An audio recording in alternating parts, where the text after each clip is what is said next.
Hello, everyone. My name is Igor Sveligoy from UC San Diego, and welcome to the webinar running 380 petaflops GPU burst and more for multi-messenger astrophysics with IceCube. This event is being recorded and will be posted along with our slides at the TechExtras website. We would like to hold all the questions until the end of our talk, but please post them in the Q&A. The chat area is really for attendees to post comments for group discussion. Thank you for joining us, and we'll begin now.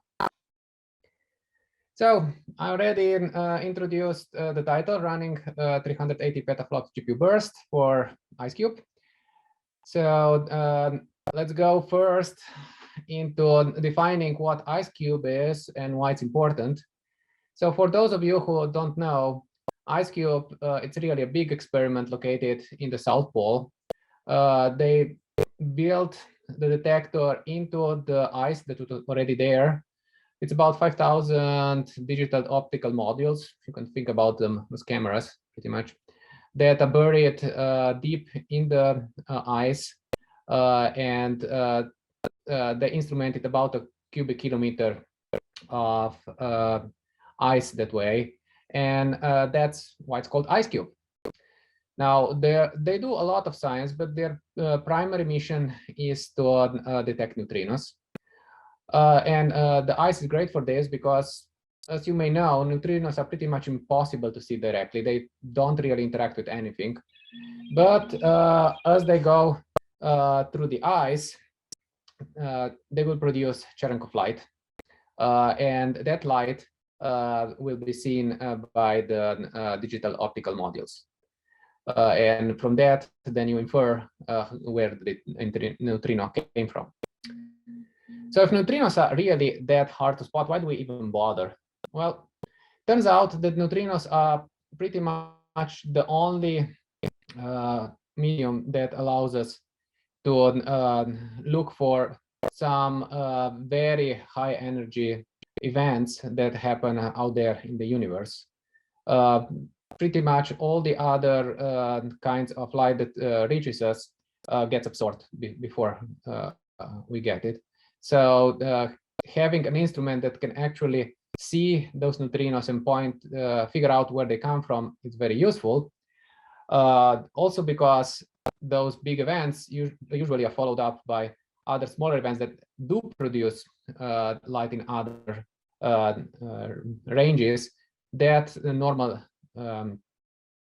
telescopes can see. So if you can figure out where the neutrinos came from and then point all the telescopes there, you have a good chance to see the follow-up events before it's too late. So why are we talking about computing with such a detector? Well, it turns out that you need a lot of calibration because it is nice to use existing ice. It's already there. You don't have to build it, but it has been there. It has been created over thousands of years, if not more. I'm not a physicist that would know exactly, or historian, but yeah, it was not created in an instant, and it's not uniform. It is very clear. So there is a need for a lot of simulation to figure out what actually are the properties of that ice. And down here I have a couple of results that they show what it looks like, and you see it's anything but uniform. So it's really important to get the details as cleanly as we can. And one of the reasons is that if you don't have good calibration of the ice, your pointing resolution may be a little bit off. And as I said, IceCube detector, it's often used as a trigger to point other telescopes. And you see here how different kind of estimates of the ice properties point you in completely different directions. So for the same event. So if you say, well, it's likely the event will be here, but it really happens to be here, many telescopes would miss it because they had a very narrow observation angle, unlike IceCube that pretty much sees the whole sky at the same time. How do you do calibration? It turns out that it's way too complex for a parameterized approach. You pretty much needs to do it the brute force way, which means simulating using ray tracing, photopropagation. And that's expensive. IceCube estimates that they need about 40 exaflop hours of compute each year to get enough statistics for what they need. And they GPU ray tracing, it's the way to go. They switched to that in 2011, at which point they measured that one GPU, it's about as effective as 200 CPU cores, and they haven't looked back since. Now, most of the compute that IceCube needs come from through OSG, one way or another. And OSG, as you may know, aggregates on-prem resources, but they are spread all over the place. So the fact that happens to be on-prem in research institutions is just a detail. They are really globally distributed. Now, having a lot of resources, it's good, but IceCube could always use more, because more compute equals more statistics, equals better science. So we managed to convince the NSF to give us a grant to pay for some cloud resources. And while the primary and secondary goals were CS oriented, so we wanted to demonstrate the burst HCC compute capability and validate the scale of commercial cloud offerings, we really wanted to do it in a way that it would not go to waste, but advance IceCube science. And that was always an implicit goal of the grant.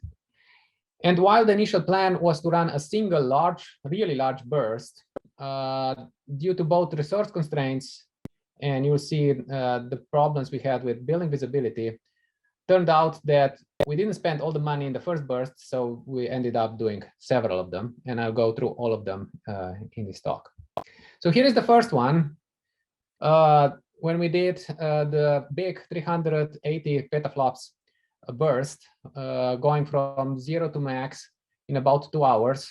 It was actually 2 bumps. We got a little bit of a trouble here, so it took a little longer. But yeah, from 0 to max pretty much to 380 petaflops, which was about 51,000 GPUs. We had to use all kind of GPUs that were available, all the cloud providers, all the regions. But 380 is actually a lot. Just for comparison, Summit, which is the biggest GPU-based HPC system currently deployed, is about 400 petaflops. So we were comparable in size to Summit at that point in time.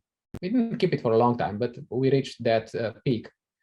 But to get there, we really had to go across all the world, like Summit, who sits in a single data center. But using HD Condor, which is what is the underpinning of OSG, was really not a big deal. We really don't care where the resources are coming from. Quick amusement note, the NVIDIA CEO, Jensen Huang, noticed our exploit and highlighted us in a keynote, and that made us known beyond the pure research environments too. Now, I would also like to stress that to get those 380 petaflops at 51,000 GPUs, we didn't have to get into negotiations with cloud providers or something like that. We have no reservation, no long-term commitments in place. We just grabbed the tariffs available at that point in time. So that's really what you can get if you try. The only problem is getting the accounts set up. When you create a new account, your limits are very low by default, and that's true for all the cloud providers. They are pretty reluctant to raise their limits, although raising the limits doesn't guarantee you will get those resources, but that is how much you can spend at any point in time. And I believe they are just afraid that you will use a lot of resources and have no money to pay for them. So you have to convince them, yes, I actually can pay for what I'm asking, And no, I will not say that I'm wasting it and ask for forbearance. So it's just a matter of a little bit of having contacts and convince them that you did it. Once you raise them, that's fine. But it took us a while to get this big. The other thing I want to point out that this was really a burst. We ramped up for 2 hours and then pretty much deprovisioned in a matter of tens of minutes. The reason for doing that was that we were afraid to overspend. When you are spending thousands of dollars a minute, it's not that hard to overspend. And the real-time cloud billing is effectively non-existent. The best you can get is day-by-day billing, and even that is not accurate. It may take a few days to actually know how much you actually spent. So we were afraid, but it turned out that we spent only a fraction of the total budget in the end, which is why we did more than one cloud burst in the long term. Now, a little more details about how we did it. As I already mentioned, we used HT Condor because that's what OSG uses, and IceCube is an OSG customer. And HT Condor makes it trivial to join any kind of computer source into a single pool because it has no special network requirements. It's shared nothing philosophy. So it's pretty easy. The only thing we had to do for this burst was add more hardware to the mix because it was way bigger than anything IceCube had ever done before. But the software was virtually identical. Now, we had to do something about provisioning. The resources just don't show up out of the blue. So you have to go to the cloud providers and actually request those resources. We entertained the idea of using some higher level tools, but we couldn't find anything that had ever been tested at those scales. So we said, okay, we go straight to the cloud API, the native cloud APIs. In the end, it's really interesting to see just how much you can push them before they break. But after the fact, it turned out that the cloud APIs are really easy to use. So we actually use them for all our cloud exercises from that point on. The only thing you have to be aware when you use native cloud APIs is that effectively every single cloud region of every single cloud provider is independent.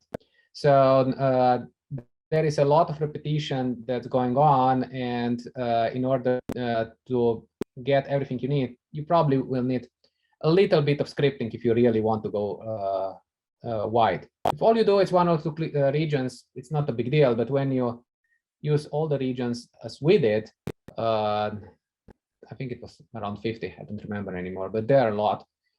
You definitely need to script, or you just spend too much time repeating the same identical stuff. One thing that really makes the use of native APIs feasible is the fact that all the cloud providers are essentially the same. While they use different implementations, the concepts are very, very similar. And we ended up using root provisioning mechanisms everywhere. They have slightly different semantics, but they are conceptually the same. In AWS, they're called fleets. In Azure, they're called virtual machine scale sets. And in Google, they're called instance groups. You create them, ask them to provision a certain number of instances, and boom, they do it for you. You don't have to worry about it. The only other thing you need to do is create your virtual machine instances, because the cloud just provides essentially the machines. You have to provide the software. So we create them with everything that we needed in them to look like a typical OSG worker node. We did create one different image for each cloud provider because there are some minor differences between them, and would be too much pain to try to parameterize everything. But apart from that, pretty easy. One thing I would like to point out is that since we were aiming for very bursty, we didn't want to deal with data handling issues too. So everything data related stayed inside the cloud. So we pre-staged all the inputs in the various cloud regions, and there was a lot of guesswork involved to figure out where we will get the resources. We had no clue before doing it. The output stayed back in the went back in the cloud storage. That was the easy part. Then we moved data in and out of the clouds asynchronously. Since this was different than what IceCube usually does when it gets data straight in and out of UW-Madison, we created a little bit of wrapper scripts in the images so that the IceCube jobs were unaware of the details of where the data were going, and we dealt with that asynchronously before and after the cloud burst. Now, even with the everything staying inside the clouds, you have to be a little bit worried if the networking will be the bottleneck. So before actually doing the big cloud burst, we ran some synthetic benchmarks to see how much we can actually expect out of cloud networking and storage. And turns out that it's easy to reach terabit per second scales inside a single region. And even between regions, 100 gigabits is pretty much the minimum, but some providers like Google can easily keep terabit per second even between different cloud regions. So we were really confident that we would not have to worry about data movement in the first big bump. That said, it would really be nice to not do it, especially the inputs were annoying because you don't know where the computer resources will be when you are not opportunistic like we did. So after the first bump was done and we saw we had still more money left and we wanted to do some more cloud runs, we decided to test how fast we can get data in and out of the clouds. So I provisioned a bunch of containers inside the PRP, which is all on-prem and all in California, and then fetch data from the cloud storage. And I could see that I can get 100 gigabits per second into all three of them. So that was a good sign and enough for most of the needs we could think of. So we were confident that in future cloud runs, we could do that. So now that we demonstrate the big spike out, we said, well, what would want to do next? And the obvious thing is, well, let's see what a real user would want to do. The first one was all about seeing if I really want to go fast, very fast, because I have something extremely urgent, how fast we can get, and we show you can get really big. But that's usually not the case for production systems. Yes, you may want to go fast, but you actually want to make sure you don't overspend. So, the first one was timed to be when we thought would be a time where you had most of the available resources. But in reality, when you need the resources, you need them. So you cannot cherry pick the dates. So the second cloud burst that we did was done on a random Tuesday in February. We didn't tell anybody when we would do it, not even the cloud providers. So that it was completely random. Tuesday, it's usually what you would do, right? Sometimes in the middle of the week. And we decided to use only the cheapest spot preemptible instances and ignore anything that was significantly more expensive or less cost-effective. So because there is no point in wasting money. Even in this setup, we were still each able to reach 170 petaflops, and we're able to sustain it for a whole workday, about 6 hours on plateau, 8 hours from start to end. And it cost us about $60,000 to get about 1 exaflop hour of compute, which was not too bad. Now, that $60,000, it's what we actually paid in the end. We were still a little bit worried about how much we will get to pay, but once we reached plateau, we didn't know how much the plateau would be either before starting. But once we reached it and we were confident that we are staying there, we fetched all the information we know about the nominal billing rate for all the cloud providers, and we were able to estimate it in about the same ballpark in our heads. So we were pretty confident that we will not overspend this time. Unlike last time, we were pretty much flying completely blind. Still took us a couple of days to get the final number, but it was in the same ballpark at least. Now, when you go preemptible, one worry is always that, yes, you are paying less, but you are wasting a lot. Is it really cost effective? Well, it turns out it is. Even at the scales we were running, we had less than 10% total waste in the end, which is a great deal for a 70% discount. And these days, you can even get 90% discount on some of the resources. Given that HT Condor makes it completely transparent to the user for any preempted resources, it's just a minor nuisance. Of course, IceCube jobs were ideal for such environment because our runtimes were in the 20 to 60-minute range, depending on the GPU, closer to 30 for the V100 and closer to 50 minutes to the T4. But a lot of application actually can live with that if properly structured. So how we implemented this? Well, we kept the HT Condor part and the provisioning part pretty much identical, meaning with minimal changes, because it worked the previous time really well, so why change it? But we fetched the input data in real time from UW-Madison for a couple of reasons. One, we knew the capacity was there, we measured it. And two, since we were not that bursty, we could manage the ramp up so that we didn't have too big spikes that would affect the effectiveness of this. You see, at most we waited 10 seconds for the files to be delivered, even across the world.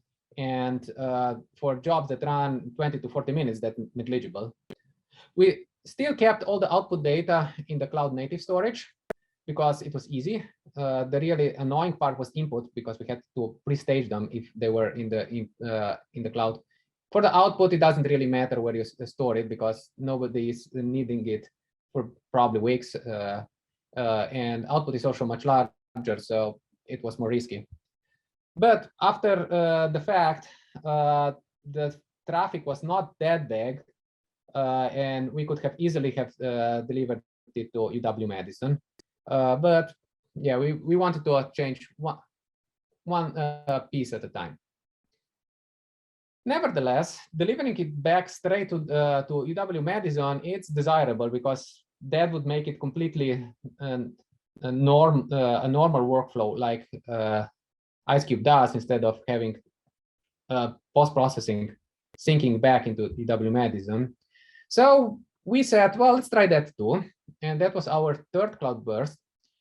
But to make it more interesting, we went with the hardest possible problem, which means having data-intensive applications instead of compute-intense like the first one. And the first one, as I said, we didn't want to worry about data. So we were simulating some of the problems that need a lot of compute but produce a relatively small amount of data. We still produce like 20 or 30 terabytes in the end. But in this other one, we said, let's do the really data-intensive simulations. We need them. And let's try to get them straight on-prem. Since you are moving a lot of data, we said, well, we know that Internet 2 has this Cloud Connect that allows us to have dedicated provision network links. So use those too. This, of course, limits us mostly to the US because Internet 2, it's limited to the US. Although Microsoft allows you to peer in the US and actually get data from somewhere else for a little premium. So it was mostly in the US with a little bit from Europe.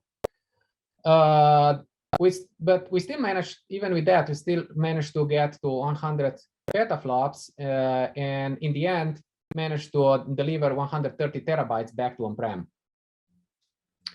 as you can see here. Now you may wonder, why do we even bothered with doing the network links? It's not just because we like internet too. It's really a matter of cost effectiveness.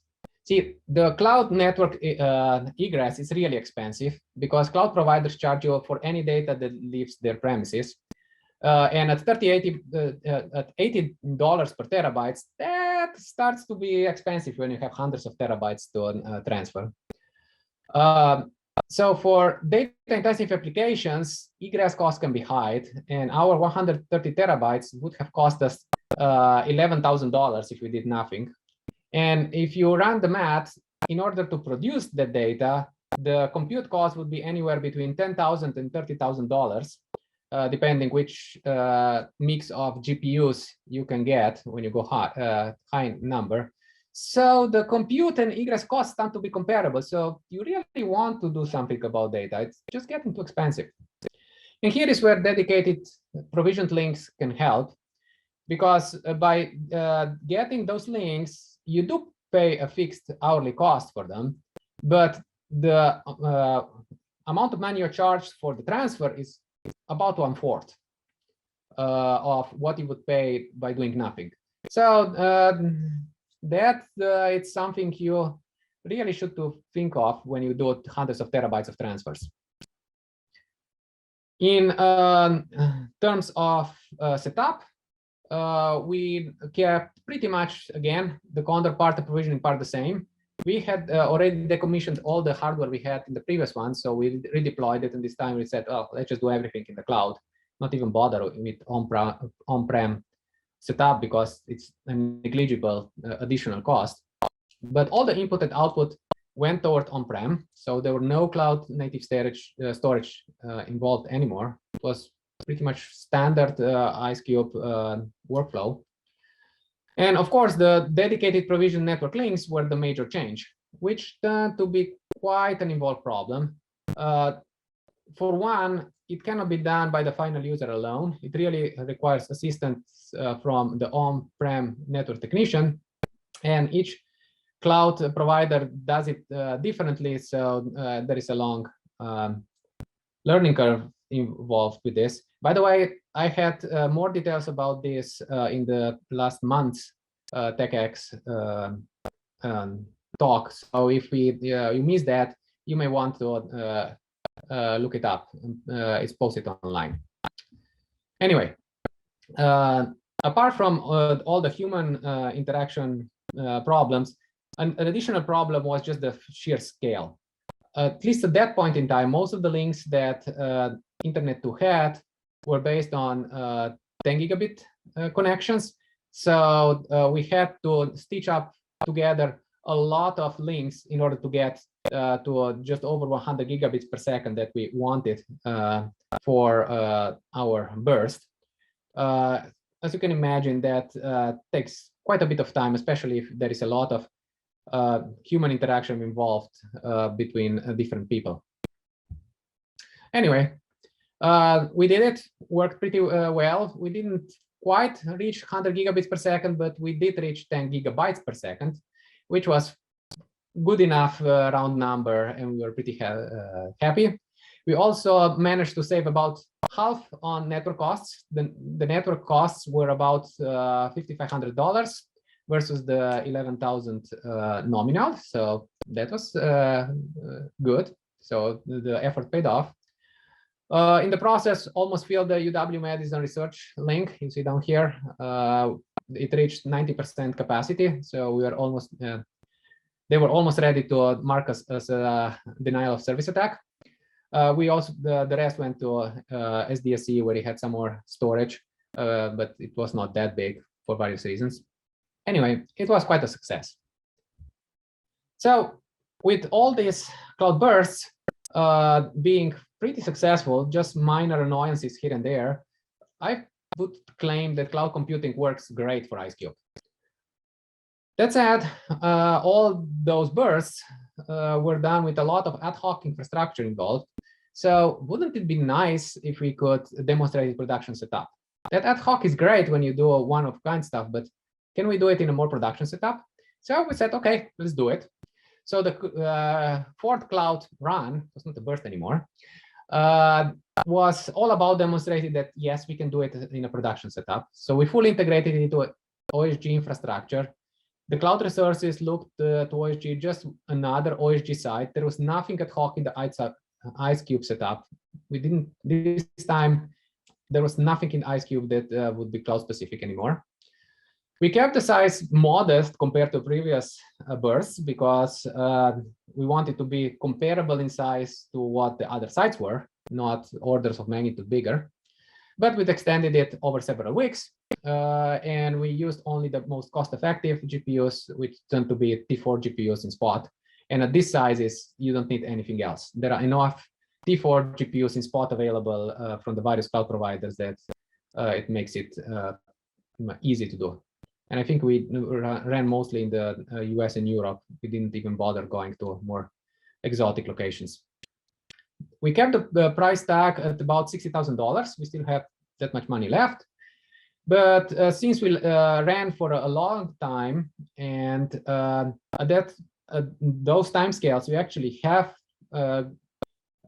quite reliable billing information.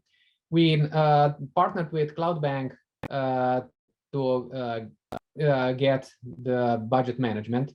And here you see how our spend was going toward the 60,000 as time went by. And this points us actually the reporting from CloudBank telling us how much we spent at the point in time. Just for completeness, we did another smaller bump in late summer because we still have some money left. We couldn't think of anything better to do. So we just repeated that. And all I had to do was pretty much just start again the virtual machines with all the setup, and things just ran on autopilot pretty much by itself for another couple of weeks. From a technical point of view, again, the Condor and provisioning part were almost identical, but they were not in IceCube domain anymore. They were completely in OSG domain. You still need somebody to manage the resources and provisions. That is, you cannot just magically expect them to work. So our previous setup actually were very effective at that. But we put an OSG CE in front because that hides all the complexity away from IceCube, or for that matter, any other OSG user community that want to use it. So the IceCube job could run completely unmodified. The fact that a significant fraction of them just happened to run in the cloud was completely hidden from them.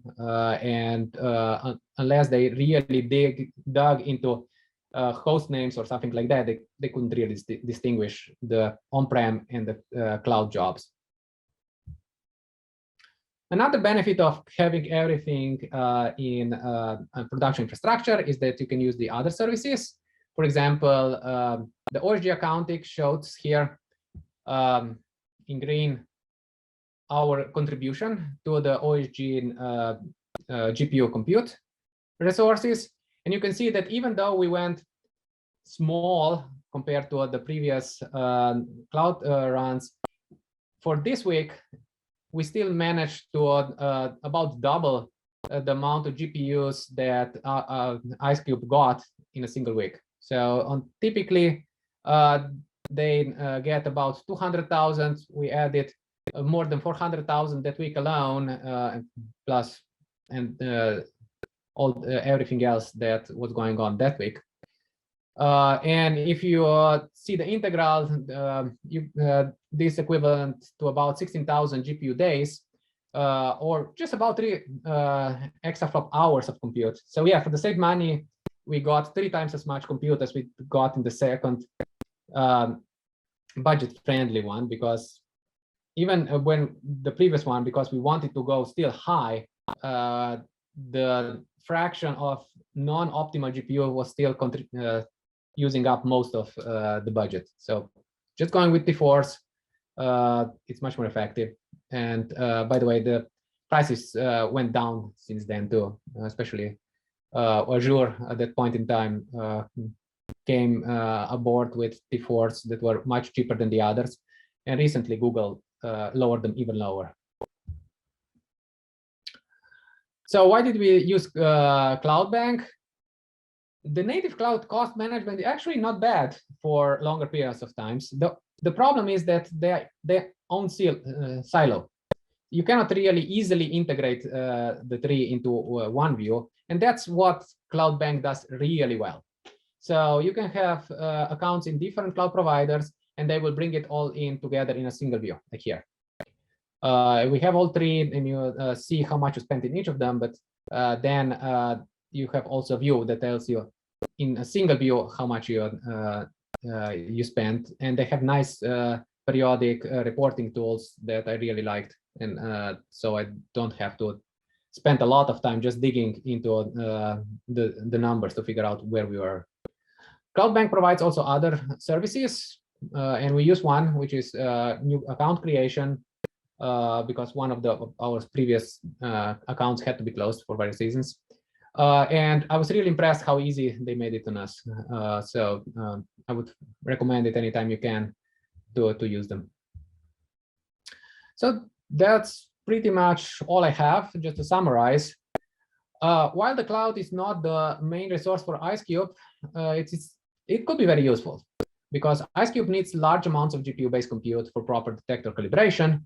And most of it currently is being provided by on-prem resources. But cloud resources would be a very welcome addition because we showed that we can make good use of them. The really data-intensive workloads may need some hand-holding if we want to optimize the cost. They work out of the box, but if you don't want to waste too much on networking, doing something there may be needed. But apart from that, everything else, it's easy to productivize. And it's not just IceCube. While we demonstrated with IceCube workloads, the last cloud run was fully integrated in OSG. It used general purpose OSG infrastructure. There was nothing IceCube specific to it. So it'd be trivial to support any other scientific community, as long as they fit in the OSG model, of course. And there is no reason that we should be GPU focused. That's just what IceCube needs, but CPU only is just fine. Really, the only limit is if anybody can come up with funds for that. And by the way, we actually used pretty much identical setup to the one for IceCube for CMS because they came to us with some funds and we did it for them too. So it's absolutely doable. Now, I have been often asked if I would recommend the cloud for cost reasons. And well, it's a complex question. The cloud resources are definitely not cheap, and especially if you want to go on demand, they are really expensive. However, the spot pricing, it's not that bad. It's way more appealing. That said, if you have already a data center and it's well run, the on-prem will still be much cheaper. If you have to start from scratch, not so sure, but if you're already running other infrastructure, adding more compute is likely cheaper than renting it from the cloud. But that's only true if you're not in a hurry. If you need a lot of compute in a very short amount of time, the cloud is great. And I don't think you can beat that anywhere on-prem. Because what do you do with all the machines after you don't need them anymore? So clouds are great for urgent computing. If you go slow, it can be debatable depending on what your situation is. And this is really all, just an acknowledgement slide for all the grants that supported this work and all the people that worked on it. As you can see, there were a lot of them, and I'm just the one presenting. If you really want to know more, we published a bunch of papers with the details of the various cloud bursts, so they are all there. And yeah, that's all I have. So I think I'm open for questions at this point.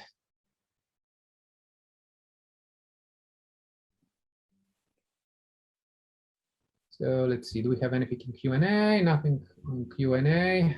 I don't know.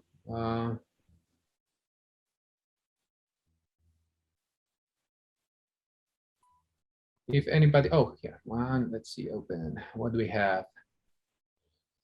You can see distributing the IceCube application for copying system in container rather than the true.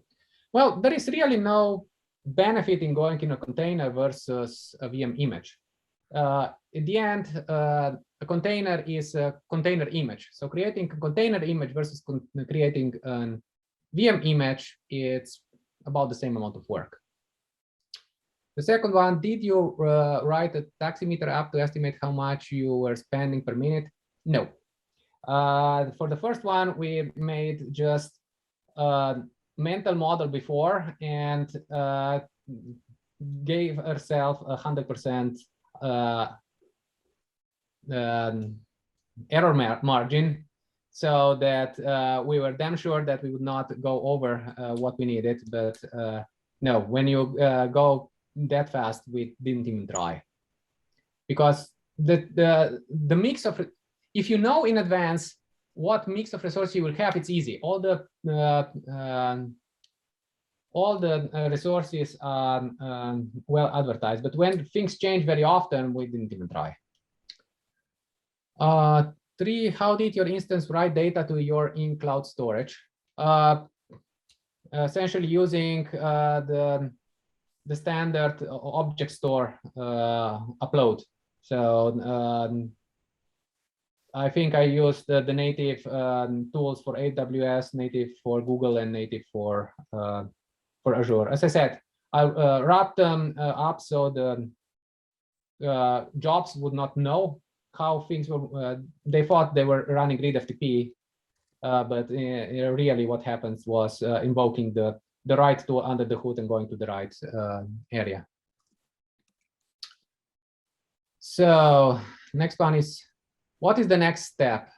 What are you going to do next? Actually, we don't know. The grant is over, so we don't have any more cloud money right now. And if anybody has any ideas, what would be a nice thing to see going forward, shoot me an email, and we'll try to go back to the funding agencies and see if they are willing to fund us. We pretty much demonstrated that it's feasible, it works. It's just a matter of productivize it. So if any user community has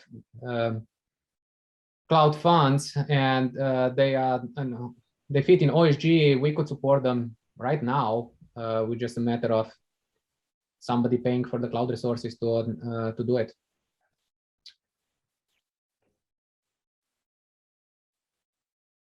So just to be clear, you submitted all of your commercial cloud jobs through OSG Condor cluster. If so, then you had to configure OSG for each of your 3 commercial cloud accounts with CloudBank. So the way it was done was we had the 3 accounts set up in the background. We created a single OSG CE that served all 3 cloud providers in the background. So since all cloud is the same, we just had 3 provisioning infrastructure that were getting worker nodes from the 3 clouds, but they all reported to the same CE. And then from that point on, it's just standard OSG.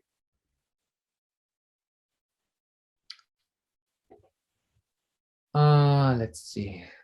Did you find any challenge using the object storage over the usual way working? No. Object store, it's not any more complicated than doing readFTP, and IceCube uses readFTP to moving data in and out. So yeah, apart from a different syntax, which was easily hidden from the users with the script, it's pretty much identical. So next one, you had to do a different VM image for each cloud, right? Maybe one container would have sufficed. Well, if somebody is managing all your infrastructure through other means, yes. The real reason to have 3 different images is because of the drivers. So you have slightly different drivers for the tree. And actually, no, it would not help, because the real difference between the three cloud providers was which tools to use to interface with the cloud storage. And that will have to be different for the tree no matter what you do. So I would have to have a container for Azure, one for AWS, and one for Google if I wanted to keep that path anyway. What about using our new supercomputers as a research and education cloud? Well, it's not a cloud, but we can. OSG definitely is using, it's having OSG CEs in front of all the major supercomputers. So IceCube has used OSG to get access to Comet, to the Pittsburgh Supercomputing Center.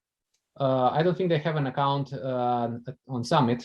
It may be a problem because it's power, not x86.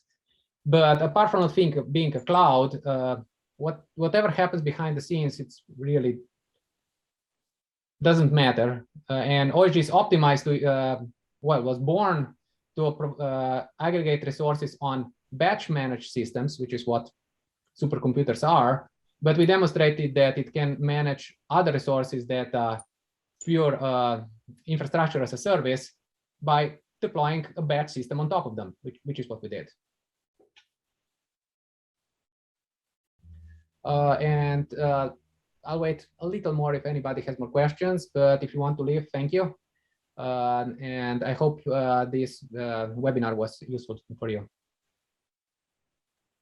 Okay, thank you all. I think we can stop the recording and end the session here.